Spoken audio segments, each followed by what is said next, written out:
MEIKAN's ina loina silon changdamnaba 2021 ꯑꯩꯈꯣꯏꯒꯤ ꯍꯧꯒꯠꯂꯛꯂꯤꯕ ꯍꯩꯊꯣꯏ-ꯁꯤꯡꯊꯣꯏꯔꯕ ꯏꯔꯩꯆꯥꯁꯤꯡꯕꯨ ꯑꯩꯈꯣꯏꯒꯤ ꯏꯅꯥꯠ ꯆꯠꯅꯕꯤ ꯑꯁꯤꯕꯨ ꯌꯣꯛꯈꯠꯅꯕꯒꯤ ꯄꯥꯟꯗꯝꯗ ꯃꯥꯏꯀꯟꯅ ꯄꯨꯗꯨꯅ ꯂꯥꯛꯆꯔꯦ ꯏꯅꯥꯠ ꯂꯣꯏꯅ ꯁꯤꯟꯂꯣꯟ ꯆꯥꯡꯗꯝꯅꯕ 2021 Isagi ꯍꯩꯊꯣꯏ-ꯁꯤꯡꯊꯣꯏꯕ ꯇꯦꯂꯦꯟ ꯀꯌꯥꯕꯨ ꯎꯠꯊꯣꯛꯅꯕꯒꯤ ꯇꯥꯟꯖꯥ ꯑꯗꯨ ꯄꯤꯖꯔꯤ Singing, dancing, acting, martial arts, comedy, playing an instrument, amadi makhal kayagi talent art form utnabagi tanja adu lawbiyu. ꯆꯥꯡꯗꯝꯅꯕ ꯑꯁꯤ ꯀꯦꯇꯥꯒꯣꯔꯤ ꯈꯥꯏꯖꯗꯦ open for all ꯅꯤ ꯖꯦꯟꯗꯔ ꯈꯨꯗꯤꯡꯃꯛꯅ ꯌꯥꯎꯕ ꯌꯥꯒꯅꯤ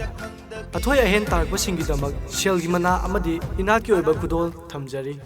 ꯏꯔꯝꯗꯝ ꯑꯁꯤꯗ ꯂꯩꯕꯤꯔꯤꯕ ꯏꯆꯤꯜ ꯏꯅꯥꯎꯁꯤꯡꯅ ꯁꯔꯨꯛ ꯌꯥꯕꯤꯌꯨ ꯑꯃꯗꯤ ꯄꯨꯛꯅꯤꯡ ꯊꯧꯒꯠꯄꯤꯌꯨ online registration link description box amadi comment box da hapjari registration fee na rupa 300 oigani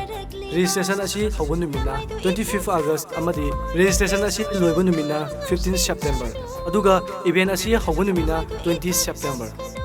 Sangdamnaba asida round 5 laigani first round self introduction plus impact of COVID-19 da wafam khara second round talent show third round organizing committee na piba theme amada perform tauba fourth round semi final aduga fifth round final MEIKAN Manipur gi Insta page Facebook page YouTube page follow to biduna akupa marol khangbiba yagana natraga somda pijariba WhatsApp number asida contact to biba yagani MEIKAN inat loina silon changdanaba sibu mayamna suchoi soidana saruk yabiyo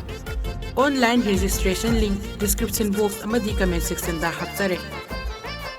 Hena akupa marol gidamakta pizariba number asida contact tawbirau Hajane ikai je mi mai thu